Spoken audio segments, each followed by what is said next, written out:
great to see you today. Today is March 6th, and this is Living Power, your online Bible study where we are walking through the Bible in a year. Today's reading is amazing, and if you haven't read it yet, I am going to just spoil the whole surprise. There is a talking donkey, literally. It must be the cousin of Mr. Ed, really. This donkey speaks. We can take it literally, and this is the first time that we've seen this in the Bible, an animal speaking. But we can believe that God is able to do this and that He did this to speak to this prophet Balaam. And I love this story in the Bible. It's a great one to tell your kids because it's just so amazing, a talking donkey. And the funniest part for me when I read it really wasn't the fact that the donkey was talking, even though that is amazing. The funniest thing was Balaam's response when he just started talking back to the donkey like it wasn't any big deal. He must have just watched one of those shows of Mr. Ed and thought, oh, no big deal. But I thought that was the funniest part, was when Balaam just talked right back to the donkey when he spoke to him. If it were me, I'd have fallen right off the donkey and thought, oh my gosh, what's happening here? But he didn't think anything of it. So we are in the book of Numbers, and we are studying about Balaam and Balak today. And I just want to pause here and welcome the newcomers. We've had a couple of people join in the last couple of days, and I want to thank the people that have been with me from the very beginning. There are so many of you that are committed to reading the Bible this year, straight through, cover to cover. We're using the New Living Translation, and we're using a chronological order. So for many of us, this is new because we are reading in a different order that we're not used to. But I just wanted to thank you for allowing me to come into your home each and every weekday. Thank you for just coveting with me to read the Word and just study the Bible with me. So I want to give you a little background about Balak and Balaam. Basically, it was very customary in those days to employ priests or prophets to pay for a curse. And this is what Balak did. He was the king of the Moabites. And the text says that he saw what the Israelites did to another neighboring people, and he was afraid of them. So he did what kings did back then. They paid money for a prophet to put a curse on the Israelites, hoping that this would remove their God's favor from them or really make their God unable to continue to bless them. Balak was afraid for his people. He was afraid for himself. I did notice in one of the study texts that I was using that it said in the Burmese War that the some magicians were employed to curse the British troops in that war. So evidently, this is a custom that's still used. So the king, Balak, offers a reward, and we can trust that it was a great and handsome reward. If it was a king, it would be something great, something really, really big. So that's important to remember. And Balaam, we see at face value, is a prophet. And I want us today to look at face value, some of the things that we can learn from this prophet. And so I'd like to just review the story with you for just a minute. Balak feared the Israelites, and he wants to bring a curse down on them. So he calls Balaam, who it says lived in an area near the Euphrates River, so it may have been somewhat of a trek, if you think about it, from this area near the Dead Sea. And Balaam appears to be a good guy on the up and up. When I read the text, I thought, Balaam's, right on with his thinking and what he's saying. And he says the first time that the delegation comes, it's a small delegation, and Balak's messengers ask if he would put a curse on the Israelite people. And Balaam says, well, I got to go check. I got to go ask God first, which is a very, very good response. God says he can't go. He says no. So Balaam goes back and he says, no, the Lord's told me I can't go. I'm sorry. So they go home. And then Balak does not give up, and he sends a bigger delegation, much more impressive. And what this is doing is it's almost like dangling the golden carrot there in front of Balaam. And Balaam sees how rich and powerful this king is. So he says, well, maybe I better go check again. I'll go ask God a second time. And he goes and he asks God a second time, and God says, okay, you can go. So this is when Balaam is going to the area. He's leaving his home. He's going with the delegation. This is when the talking donkey speaks. And it says that an angel of the Lord is standing in the donkey's way, and God opened his eyes, and the talking donkey was able to see the angel. And had a lot of trouble going around, and Balaam had to beat his donkey and get him to move. Finally, the donkey just sat down. He just sat down, and Balaam was so angry he beat him, and then God opened the donkey's mouth, and the donkey spoke. Have I ever done this before? Why are you beating me? And Balaam just replies like it's no big deal. You're just making me so angry. Why don't you get up? Then God opens Balaam's eyes, and he can see the angel of the Lord, and they have a talk. And the donkey is sitting, and the angel is saying, you are opposing me, and I am in your way because you are opposing me. And it looks like Balaam has repented, and it looks like everything's on the up and up. And Balaam ends up blessing Israel, does he not? 2 times, and Balak gets so mad that it says in 23:10, he clapped his hands, boop, boop, boop, that is an Egyptian or an ancient practice, an Eastern practice. I shouldn't say Egyptian, an Eastern practice, which means he was just really, really mad. And in the end, Balak says, I'm not giving you a reward in 23:11. And Balaam ends up saying, well, let me tell you what Israel's going to do to your people. It's a true prophecy. And he ends up blessing him how many times? 4 times. At face value, it looks like Balaam has a personal relationship with the Lord. He is speaking directly to God. And it's almost like he expected God to talk with him. Remember the first time he said, I'll let you know in the morning. I'll talk to God and I'll find out exactly what he has to say.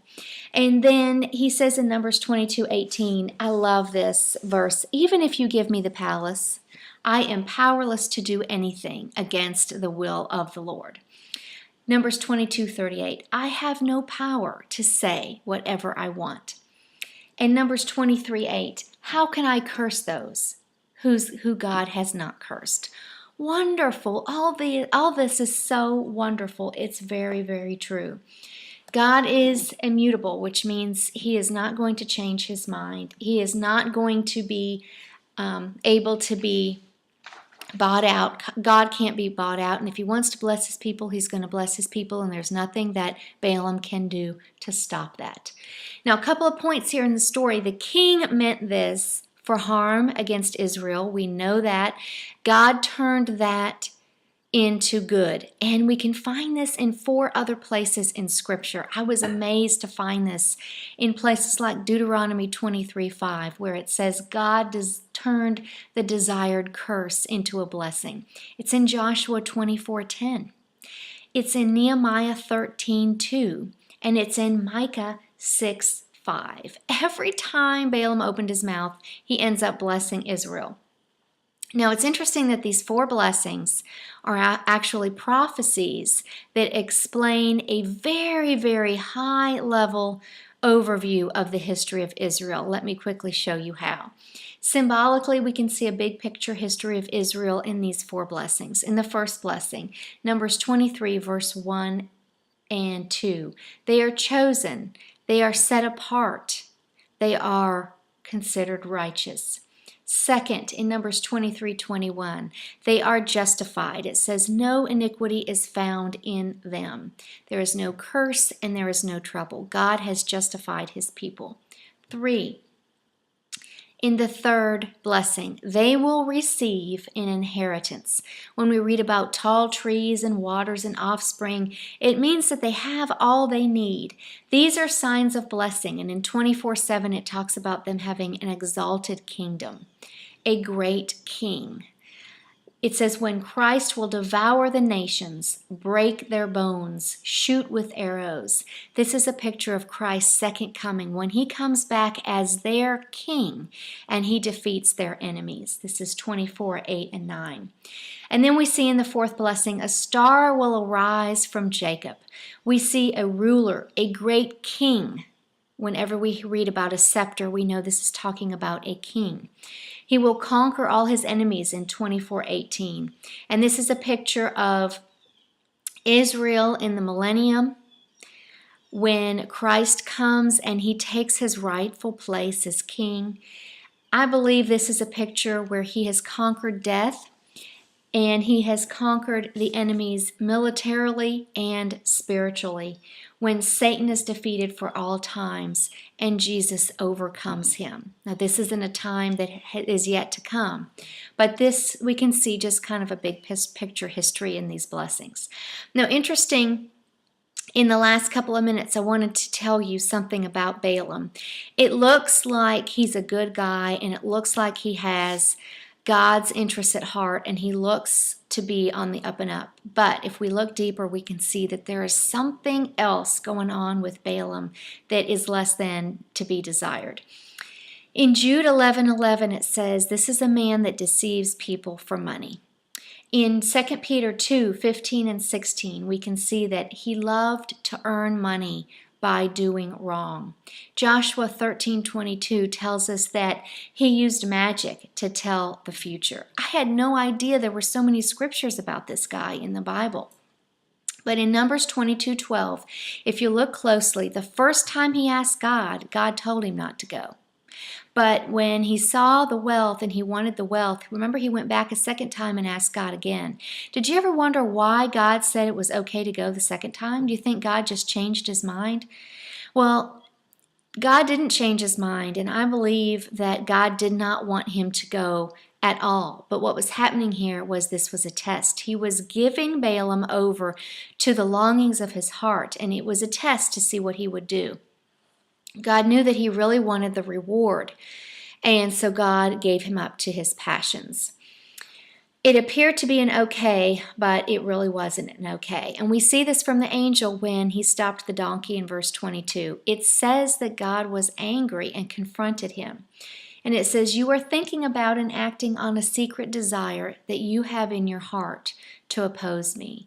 No inner longings can be concealed from God. No inner passions can be hidden from him, for he knows everything. In 2 Peter 2:16, it describes this as a mad course. Balaam was on a crazy course to do something very, very wrong. God was speaking through the angel, but Balaam had to be talked to first by a donkey. He had to be humbled in this way in order to hear what God was really saying as he was confronting this sin that was in Balaam's heart. Notice Balaam confessed his sin, but only one part of it. He said that he shouldn't go. He confessed that part. But what he didn't confess inside of his heart was the true sin, is that he desired money more than being righteous. So we see here that it was a mad course to go, that God used a donkey to rebuke him and to confess his sin. Balaam should have stopped after the first time, but there was some longing in his heart for money, glory, and power. God oftentimes allows us to follow the desires of our heart, sometimes in a test, and sometimes to show us, to get us to confess, to show us our sin. You know, this lesson has shown me something. I used to think that an open door always meant that we had God's approval. But this lesson shows me that if my inner motives and the inner desires of my heart are not in alignment with what God wants, and if they're not truly right, that this opportunity that may be before me may simply be a test, and it might not be God's will at all. So this calls into question, what motivates us? If you are in a position where you're making a decision right now that seems to be very difficult, Challenge your motives and see what your motives are in wanting to pursue this course of action. We can fear God and have a relationship with Him, but something will always keep getting in the way of that relationship if we don't acquire power over our passions. And this was Balaam's problem. So, what are your motives? What are your passions? Perhaps this is a time where we can look inside of ourselves and ask God to show us what the true desires of our heart is, and if there's anything inside of us that we need to confess before the Lord. Well, I hope this lesson has been a blessing to you. I know I have thoroughly enjoyed it. As I do each and every day, I enjoy so much Bible study with you. Blessings. I hope that you enjoy the rest of your day, and I can't wait to see you again tomorrow. Shalom.